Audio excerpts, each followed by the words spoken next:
manufacturing sectors hold enormous promise. But the question remains, how do we convert that potential into real economic growth? First, because Nigeria's agricultural sector is brimming with untapped potential, presenting vast opportunities across various domains. With a population exceeding 200 million, the country's internal market for food and agricultural products is immense. Additionally, also, Nigeria's youthful demographic and expansive arable land lay the groundwork for innovative agricultural practices and agribusinesses entrepreneurship. What will it take to fully unlock it tonight?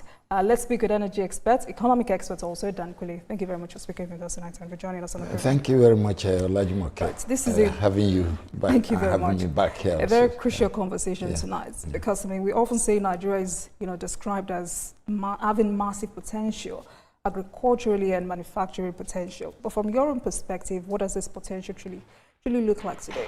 Yeah, it's enormous, but as we will not live by potential, we have to live by realities. That's why we're having this conversation. So, let me firstly congratulate Niger State Governor for getting some of the innocent children out of captivity, I think this afternoon. And Niger State happened to be one of the states that is aggressively pursuing agriculture in the last 2 years. Very, very aggressive, very ambitious project, I'm aware. So unfortunately, insecurity has become a big problem for the whole country almost now. But having said that, agricultural productivity in Nigeria is suffering. It's at the lowest level ever. And it's very sad because at independence, we had so much going for us in agriculture. The East was oil palm. The North was groundnut, cotton, groundnut pyramid in Kano, huge. So now, today, the Southwest was cocoa, coffee, and oil palm also, because if you remember, the sage, late Chief of Bafebe Awolowo, set up a big cocoa board, had a big vegetable oil company in Ikeja there that we used to refine palm kernel oil to PKO, palm kernel oil. They refined the palm kernel nut into PKO. Palm kernel oil, incidentally, you can't do without palm kernel oil in any detergent industry in the world. So we lost all this over after independence to maybe 1983. We started losing momentum completely. And as at now, it's unfortunate that that agricultural potential, instead of us to have transited from primitive subsistence agriculture to modern agricultural production and processes, we have relapsed, and we are now food importers. Unfortunately, we are importing rice. It pains me. We are importing yellow corn. It's very sad. We are importing wheat, which is a foreign food. That I'm not in support of that, because if we cannot grow wheat, why then do you need to insist in the culture of eating bread made from wheat? If you can't grow wheat, find something to do. So, but having said that, does not mean we should lose hope. We have to turn this potential to realities now. The insecurity in the country has also brought about a lot of challenges for government. So that is why I sympathize with President Tinubu, because whatever effort he's making to drive agricultural production, insecurity will pull him down. But some Nigerians are strongly convinced that energy supply is the biggest constraint on both sectors. Yeah, you see, energy. Okay, let's take current energy. That's electricity. If you talk of fuel energy, liquid fuel, that's petrol, diesel, and gas. That's liquid fuel. Dangote has conquered that one. We should not be focusing too much. Yes, Dangote has conquered cement, conquered petrol, and conquered fertilizer for us. In fact, he's conquering the polypropylene segment of the economy. So we shouldn't be emphasizing too much on that now, because we are on the right path. He has taken a lead. We are on the right path, but we're not there yet. But he has taken a lead in that. We should now start saying, okay, what he has done, he has pioneered all those sectors. And I think also he's going to rice now, rice milling and rice cultivation. But if we have achieved that, and we want now to focus on electricity production, supply, and delivery to homes, that is another segment, another sector that that in itself is not enough to make us to lose focus on our agricultural productivity. Because the bagasse, if you produce enough sugarcane, or you produce enough rice, or you produce enough corn, you can use the bagasse of the corn, the shaft, to generate electricity within farm settlements, and use it to process the food into an intermediate. But from a professional point of view, it shouldn't be an excuse that because we don't have sufficient electricity supply, then we cannot feed ourselves. But you've also said we're not there yet. So hence the question: what level of energy stability is required for real industrial growth? You see, the type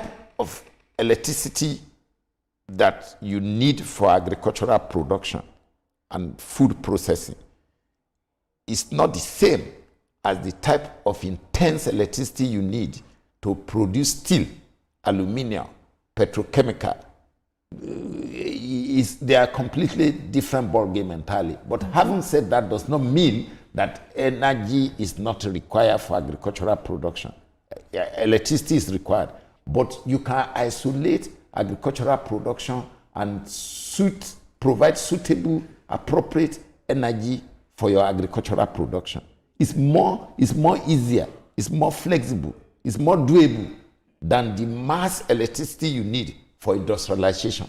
So I wouldn't. This country must go back to the basics and rearrange this whole program to stop thinking straight-jacketed.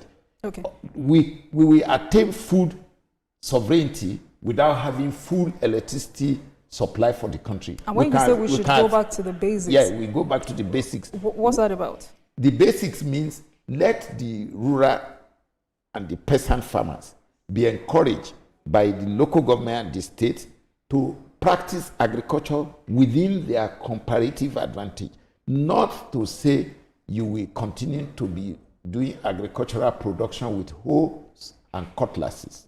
You have to babysit them at the rural level, peasant farmers, grow them systematically in accordance to their environment. I take a curious study of what they have done in China.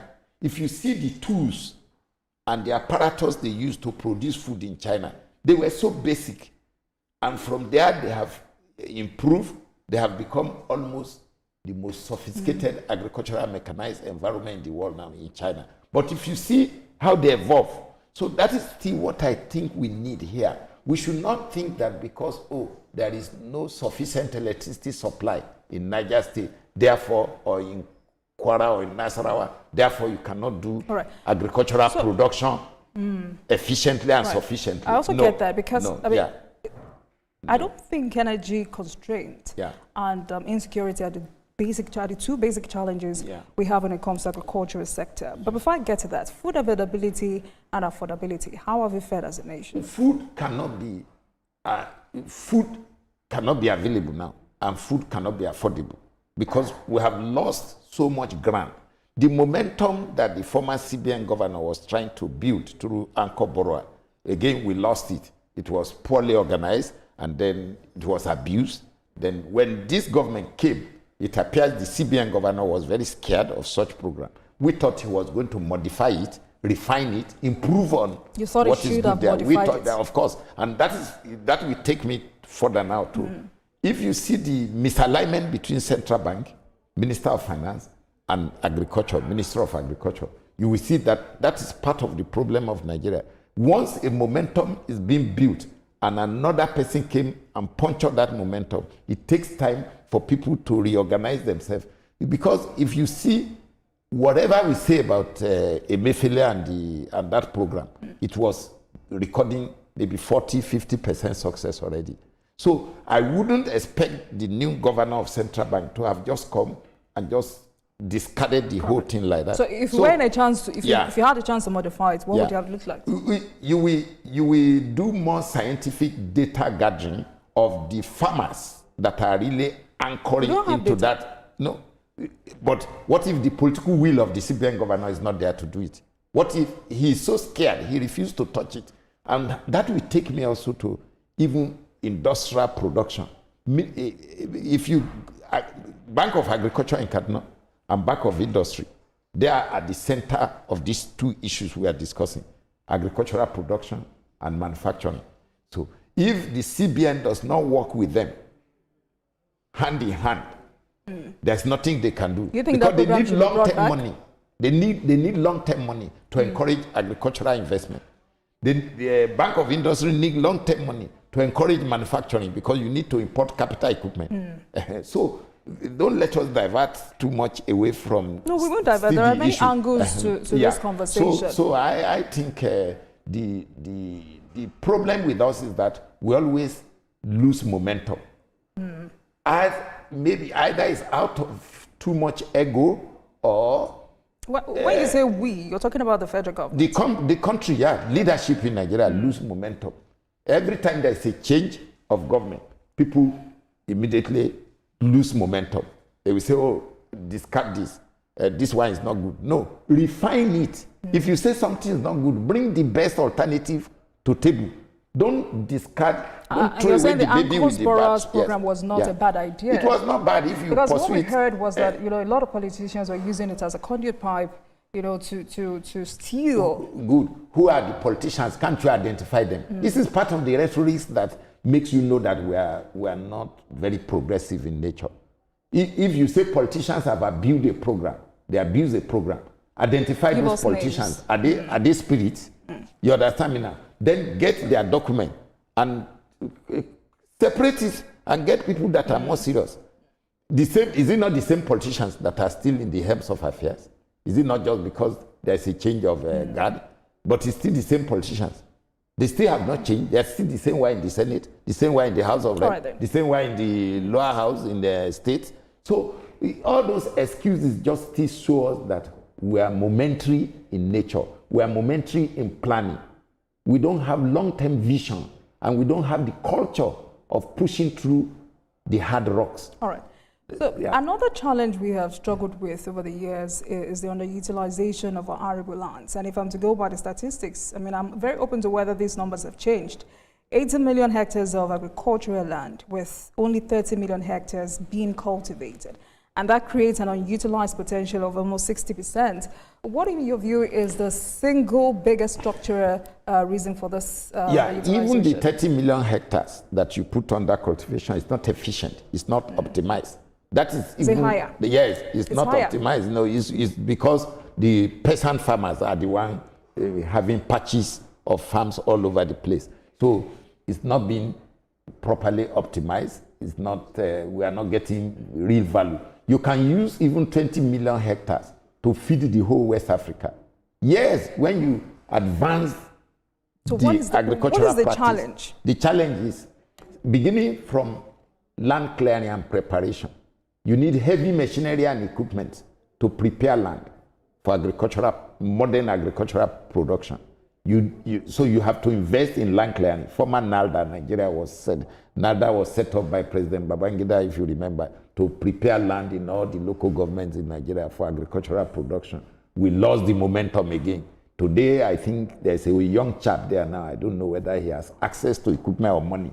Okay, so if you don't prepare land appropriately, you cannot grow anything in large commercial quantity. I will give you an example of what happened. There is a guy called Simet Dabi in Malaysia. Simet Dabi, I think, is a Scottish man. He was the one who spearheaded, who pioneered rubber plantation and oil palm plantation in Malaysia. In fact, he's the father of modernization and agricultural modernization of Malaysia. Simet Dabi. Check it out.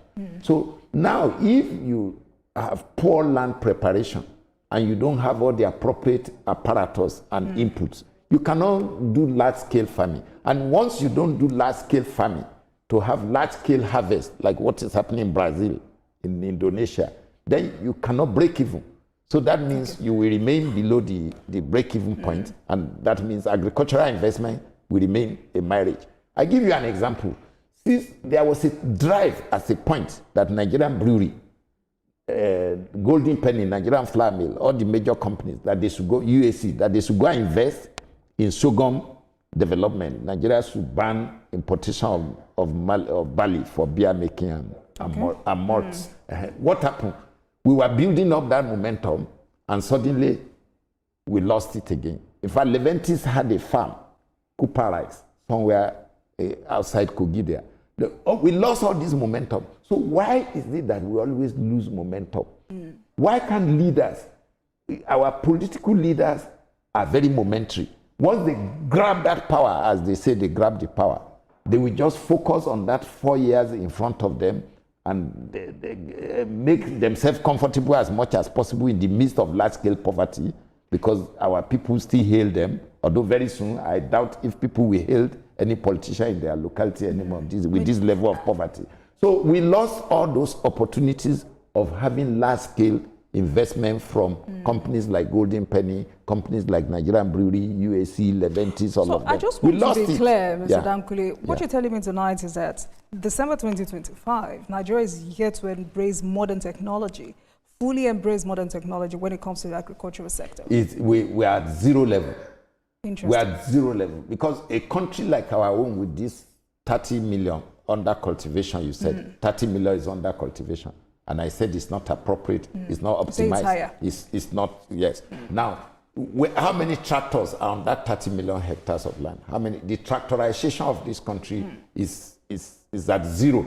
A country like ours should have minimum of 100,000 tractors working. Because you can crop, there are crops you can do 3 times a year, because some of them are 90 to 100 days. So if you have your sufficient water retention in your local in upland dams, you can do cropping 3 times a year on some of these. I mean, it's getting more interesting, but at this point we need to take a break, and when we return, we'll continue this conversation. Please stay with us, everyone. And tonight, our focus is on nesting Nigeria's agric and manufacturing potential, and I've been speaking with economy and energy expert Dan Kunle. Thank you very much for staying with us at the program. Thank you very much. A very interesting conversation. And earlier we were, you were opening our eyes to why we have over 30 million. I'm going to say over now because you say it's under optimized. Over 30 million hectares being cultivated in Nigeria. And over the years, we've always pretended like we never knew what the issues were. But tonight you're saying most times past governments, current governments have lost momentum. Also, we go back to the several initiatives that have been launched by several governments, several agricultural initiatives that produce little impact. What has been the problem?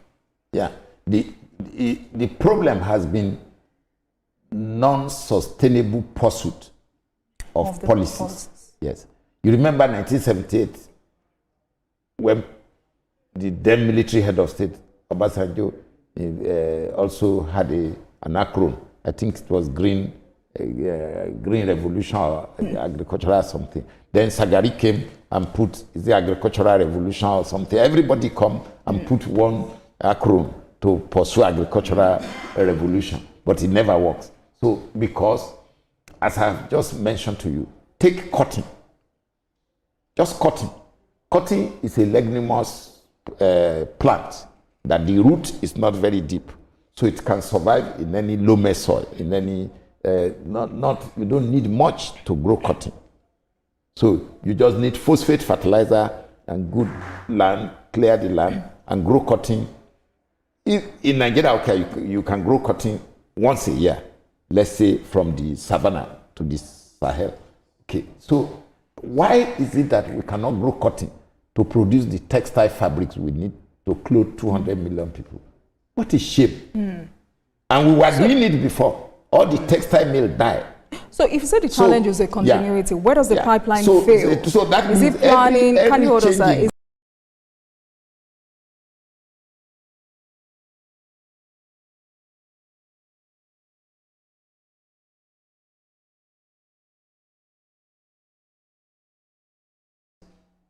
General Gowon's 8 years, almost 9 years, because even during Civil War, industrial policy was still pursued. Nigerian productivity was still very good. Don't worry. Okay. Go on. So Nigerian agricultural productivity and light manufacturing were still good enough, and they were being babysitted to come up. Okay. Now, then we lost momentum from 1979 when President Shagari, MPN, I think they over-politicized their opportunity. Those political leaders at that time, they over-politicized their opportunities. So they did not pursue aggressive agricultural production and industrialization. Maybe I should ask you, so now, what can this from government then do differently? military regime of late President Buhari also slew down everything. In fact, that coup of 1983 December almost punctured the entire momentum the country has ever built. So, and in 1.5 years, he held everything down, if you remember. All right. Let's, all these things, when you sequence it, no nation can develop on ad hoc basis like that. But what must this government do differently? Because the president appears to be very determined and very particular about this sector. Yes, my sympathy for President Tinubu at the moment, and I say it with all sense of responsibility, is the level of insecurity that pervaded this country in the last, say, 10 years. It's a big distraction for any president, however strong you are in heart. It's a big distraction because even we, the ordinary citizen, is already a problem for us psychologically. But the president is not distracted. He says he must do something to revive the agricultural Okay, sector. if the president is going to spend 70% of his time to look after security and safety of the country, so it means the remaining 30% of his time will now be on how to bail out the economy, economic sustenance for the country, agricultural production, manufacturing, energy supply. So take that time resources of 70% of the president and take the revenue resources of the country from maybe oil, which is the main resources, that's the main source of resources today. So if you take 70% of the time of the president, 70% of the resources at his disposal for security and safety. So that means the balance that goes now to look after agricultural production, manufacturing, and education, health, water supply. Incidentally, you know, this Lagos, people still carry water even in this Victoria Island by bucket up and down, which is a big shame. All these years, since 1967, Lagos that lives by the Atlantic Ocean and lake does not have potable water in homes. So it's a big shame, big shame. So you can now see that the reason why I emphasize that I sympathize with the president is that if we bring down security and safety to a reasonable level, no country has perfect security and safety. But if we bring down to a reasonable level where the farmers, the peasant farmers, and the rural area can concentrate in agricultural production with their state governors and local governments supporting them, perhaps we could now start growing agricultural production. Perhaps we could now go into manufacturing. Because manufacturing is not the way people in Nigeria, when Nigeria talk about manufacturing, I just, if there is enough time, thank you. There's time. Yeah. Value chains are weak. So I'm wondering what must be done to strengthen processes, storage, and distribution. Thank you. Value chains are weak because who produces the primary product, the primary material that you want to process, who produces it?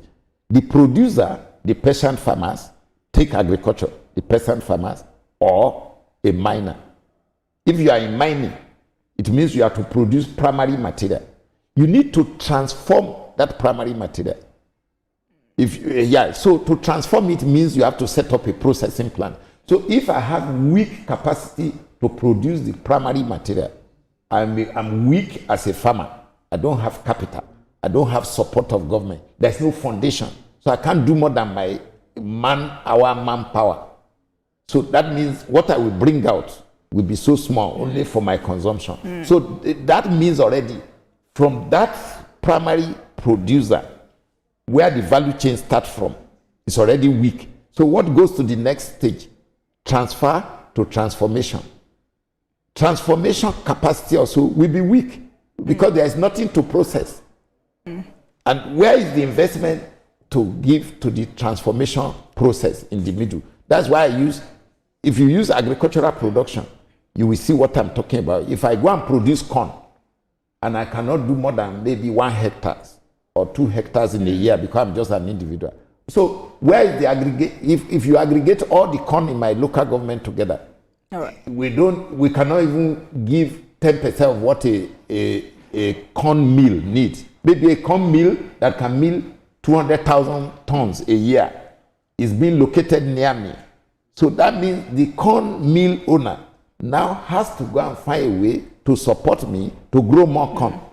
Because you are talking of value chain. Before his corn mill can produce enough feed mills that will go to the poultry industry. I'm using value chain as you said. I get now. it, yes. But then the poultry industry also now need capacity.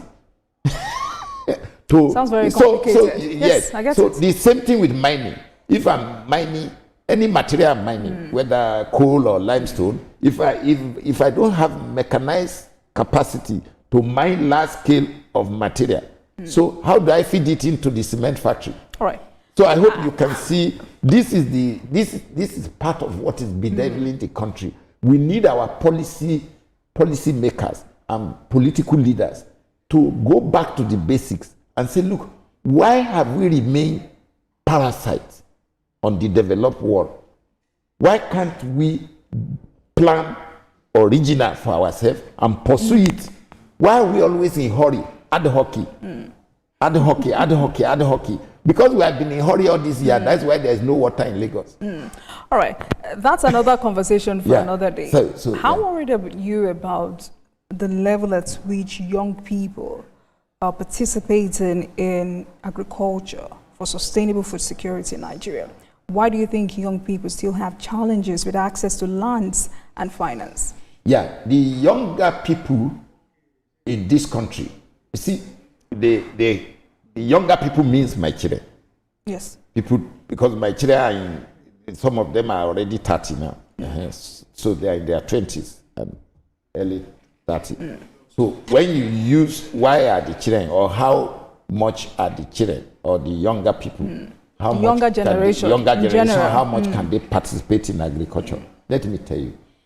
Since these children derive from us, it is the foundation they met that they can only ride on. How do I tell my children now to go to my local government to go and invest in agriculture? When maybe, as his father, the farm I inherited from my own father, when I tried to invest in it 20 years ago, 15 years ago, I never got anything back out of it. So then the next thing is you hear the herdsmen have come, they have destroyed the whole cassava. So by the time you do it 2, 3 years, 4 years, the little money you are putting in there, you never get money back. So now how do I now encourage my own children to go into agriculture? When saying it's not encouraging at all. So these children are derivative of we and the foundation. So the older generation must do better. Yeah, we have to do. The political leaders have to do better. Let me tell you, this country is at a crossroad because this new generation you just mentioned now, if they go digital economy, your capacity to draw on the digital economy through the information superhighway in the world will depend on how much educational capacity your country gives you. You understand me now? So if the younger generation in Nigeria are 70% illiterate, they can still not also access that information digital highway because the capacity was not given to them. So as it is not possible for them to access modern agricultural practice and facility, so it is also going to be difficult for this younger generation to access the information superhighway. All right. So I hope you that's a challenge you pose to government. Exactly. Yes. Let's talk about manufacturing sector. From research, Nigeria has access to a combined market of over 1 billion people, but the country still imports more manufactured goods than it exports. Let me just give you one example. Vegetables agricultural production, vegetable. I know we are talking about manufacturing, but I will transit to manufacturing. Do you know agricultural vegetables in this country? If I tell you the yearly value and consumption, you will baffle. It's between 20 and 25 billion US dollars. Tomato, garden egg, okra, all these vegetables are there for. You will not believe this. You will not believe this, and it's real, it's true. It's between 20 and 25 billion US dollars. The vegetables, now yam is about 5 trillion when I checked last. 5 trillion naira yam per year in this country. Now, let's go into manufacturing. If you knew how much cement was made in Nigeria before Dangote mega cement factory came in to be, you will be surprised how much we were importing. Nigeria total production from Ewekoro, Sagam, Sokoto cement, Boko cement in Benue, and Ashaka cement, and Calabar cement, and Ukalagu, Niger cement in Ikalagu, all combined, even Benue cement, what do you call it, Upila, Bende cement, all of them combined were not giving this country up to 3 million tons per year. Combined. So the country was importing cement like now, as we are importing rice. So now manufacturing, when Aliko venture into that sector, when Dangote venture into that sector, he ventured into it by establishing the reservoir availability of limestone, because limestone is the primary raw material for cement. It's almost 85-90% raw material. Because the question has been, why is Nigeria struggling to compete with global manufacturers? For you to compete, there is what you call, if you read Michael Porter book, the comparative and competitive advantage of nations. When your nation has comparative advantage in certain things, you may not necessarily have competitive advantage, because there are certain inputs that you need to become competitive. One, education and skill. Your culture, I'm coming. The type of education you have in Nigeria did not give you skill. We have theoretical education in Nigeria. Debatable. We have general knowledge. We don't have skill. That's debatable. Yeah, it's not debatable. It's the truth. I know the sector very well. So now you live there. You live there is the reality. You now live there and go to all the critical input for you to be a competitive country in manufacturing. Your culture. Is it a honest society? Your work culture. Your leadership style. All these are ingredients that makes you a competitive country. I will give you all of these are ingredients that you must put together to become a competitive country. Yes. Because now, okay, before Dangote refinery set up, you had crude oil. You produced crude oil, but were you competitive in refining? And you had the refinery, but you were not competitive in refining because of your political leadership style. Government was controlling the refineries, and government never run anything properly. So I hope the manufacturing process of a country will have to be successful. You have to study all these ingredients I have just mentioned to you now and appropriate them appropriately. Are you with me now? And now put them together into the area that you have comparative advantage. You have comparative advantage to grow cotton and produce your own textile. You have comparative advantage to turn your cocoa beans to chocolate and export it and add values. But these are comparative advantage. What must I do to be competitive? I need to grow more children with technical skill that will work there. I need to produce more apprenticeship. I need to build houses that will house them. I need to provide water, health for them, to support them. I hope you understand me now. If you go to Thailand, Thailand is one of the largest producers of sugar in the world. Go to Thailand and rice. The people who produce this rice and sugar in Thailand, go and see them in their farm settlements. They give them everything they are there. They don't know any other world more than that area. because they are contented. They give them things but also, to be contented. how important is policy stability for investors? Policy stability for investors in these two sectors. There is no policy stability in Nigeria. Every move you move in Nigeria in private sector, you are going to hit the rock with every change in government. So that's what I'm asking. How important is policy stability? Is so critical, and that is why our political leaders need to be re-educated. They need to be retaught that, look, all this ad hoc arrangement over the years is what makes you and me to be under pressure. But again, Mr. Dan Kunle, can you hold us? Are there past policies Nigeria should revive or discard? When it comes most to of policy the stability policies in the past that were very good. Take, for example, privatization. Okay. Take import protection to protect your local industries. You put tariff, duty. Somebody will come and say, oh no, remove the duty. Let import to meet the short-term requirement. That short-term in Nigeria will now become perpetual. So I hope you understand now. So there are policies that we can pursue consistently.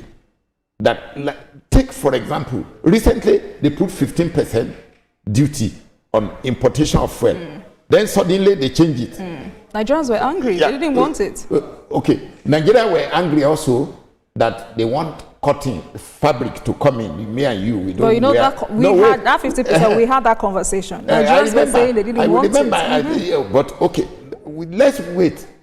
Luckily, recently I read a letter from Dangote Refinery asking the downstream midstream regulatory authority to come to the refinery and be there to see the daily production, that they can meet domestic requirement of fuel supply.